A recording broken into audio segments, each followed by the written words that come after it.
రాము రాము, రోజు ఏటోడుకొచ్చి ఎందుకిట్ట ఎదురు చూస్తావు? యుద్ధం అయిపోయిందట. మీ నాన్న త్వరలోనే వస్తాడు గాని నువ్వు ఇంటికి పోనాయన, వెళ్ళు. పాపం.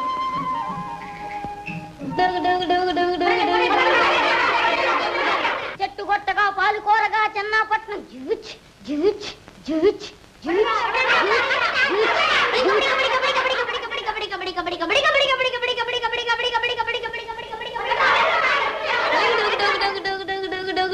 చెట్టు కొట్టగా పాలు కోరగా. అరే రాము, రారా ఆడుకున్నా.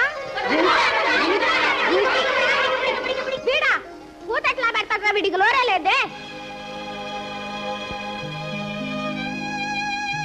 వాడి సావాసం కుక్క చేతి ఒకటే. ఈ మూగడికి ఆ మూగడు సావాసం రా.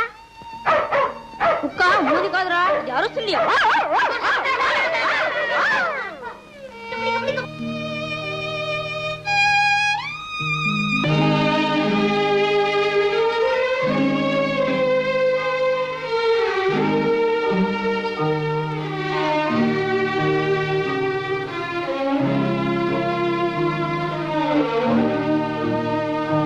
నాన్న, నువ్వెప్పుడు వస్తావు నాన్న? చెన్నై తాత రాసిన ఉత్తరం అందలేదా? అందరూ నన్ను మోగవాడు మోగవాడు అని గేలి చేస్తున్నారు. నువ్వు తప్ప నాకెవ్వరూ లేరు నాన్న. త్వరగా రా నాన్న, రాకపోతే నాకు కోపం వస్తుంది. కోపం వస్తే ఏం చేయగలను? నాకు నోరు కూడా లేదే. నీకోసం ఎదురు చూస్తున్నా. రాము రాము రాము.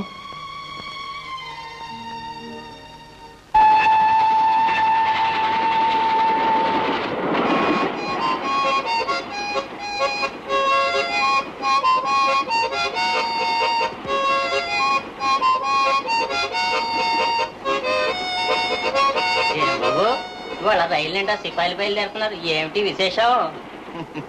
ప్రస్తుతానికి యుద్ధం ఆగిపోయిందిగా, మా అందరికీ సెలవు మంజూరు చేశారు. కొంపలేక పోతాం. రాజా, రేపు నాకు స్వాగతం ఇవ్వడానికి మా నాన్న, అమ్మ, అన్న, తమ్ముడు అందరూ స్టేషన్కి వస్తారు. అరే బ్రహ్మచారి, చేసుకున్న పెళ్ళాం వచ్చి స్వాగతం ఇస్తేనే అసలు మజా. ఆ దృష్టం నీకు లేదురా. ఏం రాజా, ఏమంటావు?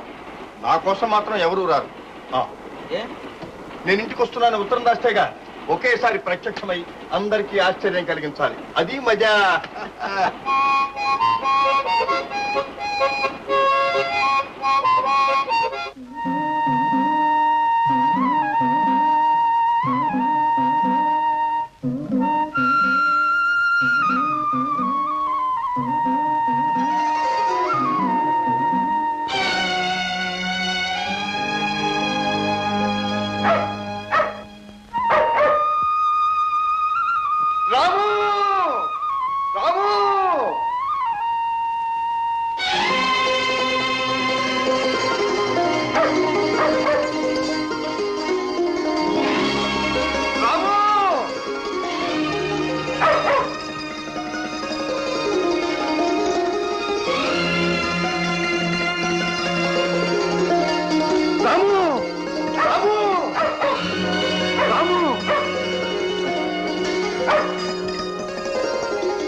రాము రాము రాము,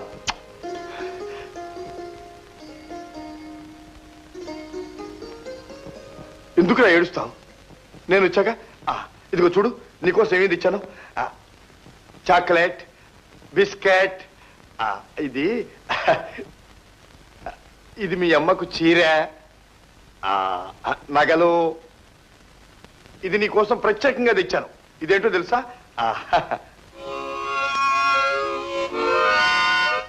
ఇది నేను వాయిస్తుంటే నువ్వు పాట పాడాలి. ఆ పాట విని ఆనందంతో మీ అమ్మ స్వర్గానికి వెళ్ళిపోవాలి.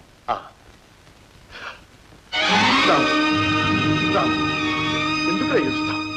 ఏడుపు మన అసలు విషయం చెప్పరా. చిన్నయ్య తాత కులాసా ఉన్నాడా? రాము, ఒక్క ఉత్తరం ముక్కైనా రాశావు కదరా.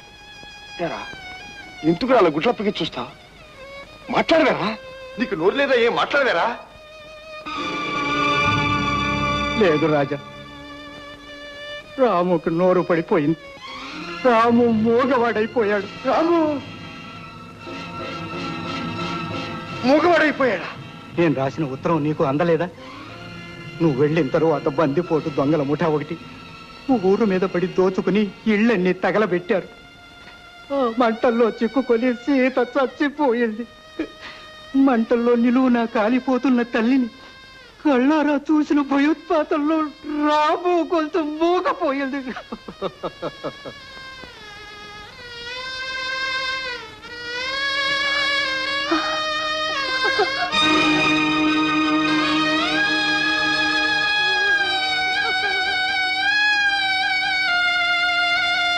రాము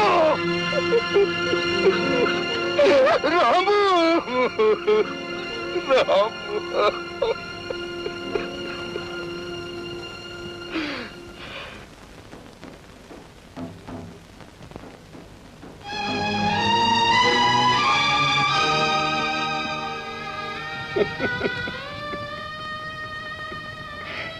సీత సీత ఆనాడు నేను యుద్ధానికి వెళుతున్నప్పుడు ఏటి ఒడ్డున నువ్వు కన్నీటితో నిలబడి సాగినప్పిన దృశ్యం ఇంకా నా కళ్ళకు కట్టినట్టుగానే ఉంది. ఎంతో ఆశతో వచ్చాను, కానీ ఇంతలోనే ఎంత మార్పు. నువ్వు మట్టిలో కలిసిపోయావా సీత?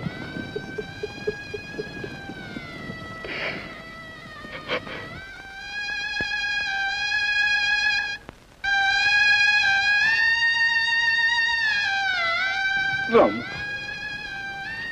రాము, ఇది మీ అమ్మ దేవతగా వెలిసిన దేవాలయం రా. ఒక్కసారి మీ అమ్మని పిలువు నాయన, అమ్మ అని గొంతెత్తి పిలువు నాయన, ఒక్కసారి పిలువు నాయన, అమ్మ అని పిలువు నాయన. నువ్వు పుట్ట మూగవు కాదురా, ప్రయత్నించి చూడు నాయన, తప్పకుండా పిలుస్తావు నాయన. ఏది అను నాయన, అమ్మ అను నాయన. ఇది వరకు నువ్వు ఎన్నోసార్లు పలికిన మాట, ఆప్యాయంగా పిలిచిన పిలుపురా రాము. ఏది నాయన, ఒక్కసారి ఒక్కసారి అను నాయన.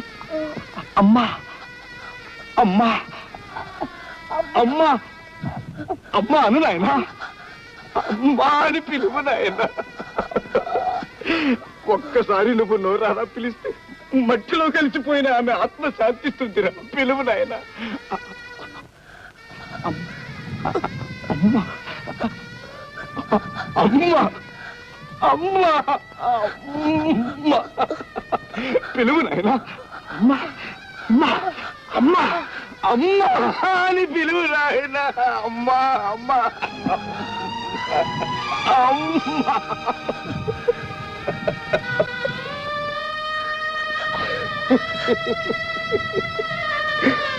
సీత సీత, నీ రాము వసపెట్టలా బాగుతాడనే దానివి.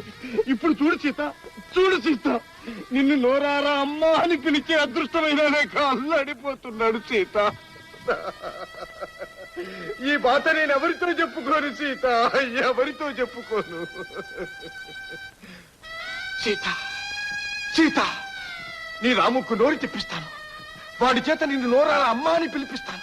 అదే నా జీవిత లక్ష్యం, ఇదే నా శపథం. అంతవరకు నా మనసుకు శాంతి లేదు సీత, నా మనస్సుకు శాంతి లేదు సీత, నా మనస్సుకు శాంతి లేదు.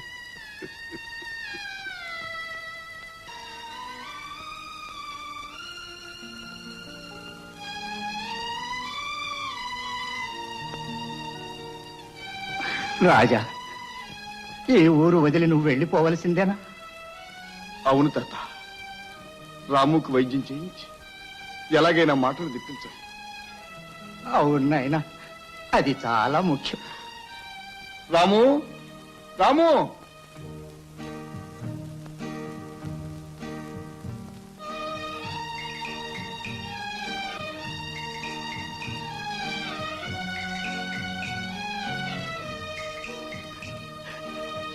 రాము, దేవుడు నిన్ను చల్లగా చూస్తాడు, మళ్ళీ నీకు మాటలు వచ్చేటట్టు చేస్తాడు. క్షేమంగా వెళ్ళిరా నాయన.